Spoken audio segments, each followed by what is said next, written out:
வாங்க இன்றைக்கி ஒரு 4 டிப்ஸ் மட்டும் பார்க்கலாம். நம்மளோட வேலையெல்லாம் எப்படி ஈஸியாக ஆக்கலான்னு. நம்மளுக்கெல்லாம் பூண்டு உரிக்கிறனாலே ரொம்ப கஷ்டமாக இருக்கும். ஒன்று கையில் உரிப்போம், உரிக்கும்போது அந்த நெகை கண்ணுக்குள்ளெல்லாம் பயங்கரமாக எரியும். அந்த மாதிரிலாம் இல்லாமல் ரொம்ப குயிக்காக எப்படி உரிக்கலான்னு பார்க்கலாம். இந்த மாதிரி பூண்டை ஒரு மணி நேரம் தண்ணியில் ஊற வச்சுருங்க. ஊற வச்சதுக்கப்புறம் இப்படியே நீங்கள் கையில் அமுக்கி அமுக்கி எடுத்தாலே அது எல்லாமே வந்து தனியாக தோல் தனியாக பூண்டு தனியாக வந்துடும். இது பண்ணுறது ரொம்ப ரொம்ப சுலபமாக இருக்கும். இது தெரியாமல் நம்ம இவ்வளோ நாள் பூண்டை கையில் உரிச்சிட்டு இருந்தோம்.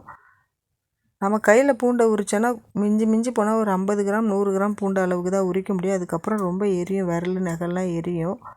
ஆனால் இந்த மாதிரி உரிச்சோன்னா 1 கிலோ பூண்டையும் 10 நிமிஷத்தில் உரிச்சிடலாம்.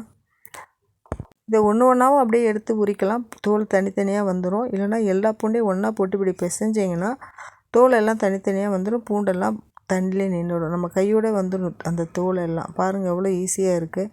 நான் இப்படி தான் பண்ணிகிட்ருக்கேன். ஏன்னா நான் வந்து ஒரு 3 நாளைக்கு 4 நாளைக்கு ஒரு தடவை குறைஞ்சது ஒரு 1/2 கிலோ பூண்டாவது உரிப்பேன். அது எனக்கு ரொம்ப கஷ்டமாக இருக்கும் முன்னாடியெல்லாம்.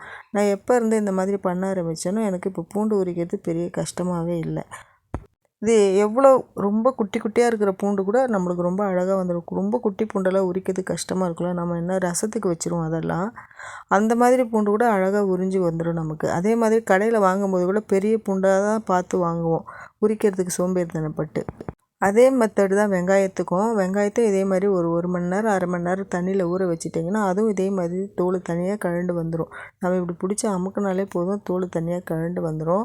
பூண்டுக்கு ஒன்றும் பண்ண வேண்டாம். ஆனால் வெங்காயத்துக்கு மட்டும் அந்த கொண்டையை மட்டும் நாம் கட் பண்ணி எடுக்க வேண்டியது இருக்கும்.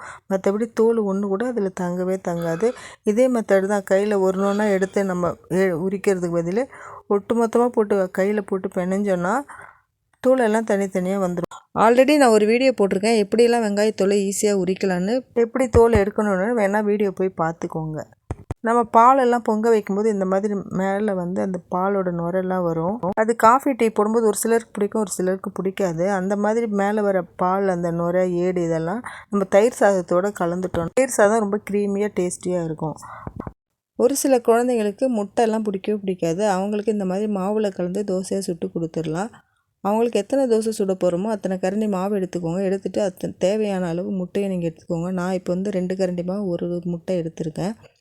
இதில் உப்பு மட்டும் சேர்த்துட்டு நம்ம எப்பவும் சுடுற மாதிரி தோசை சுட்டு கொடுத்துட்டா அவங்களுக்கு தெரியவே தெரியாது இதில் வந்து முட்டை கலந்துருக்குன்னு.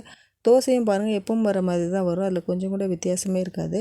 அது மட்டும் இல்லாமல் ஒரு சில டைம் தோசை நம்மளுக்கு தோசை கல்லோடு ஒட்டிட்டு வராமலாம் இருக்கும்ல, அப்போ இந்த மாதிரி முட்டை கலந்து தோசை சுட்டு பார்த்தீங்கன்னா தோசை கல்லில் தோசை ஒட்டவே ஒட்டாது. இந்த வீடியோ உங்களுக்கு பிடிச்சிருந்ததுன்னா லைக் பண்ணி, ஷேர் பண்ணி, சப்ஸ்கிரைப் பண்ணி சப்போர்ட் பண்ணுங்கள். அடுத்து ஒரு நல்ல வீடியோவில் பார்க்கலாம். தேங்க்யூ.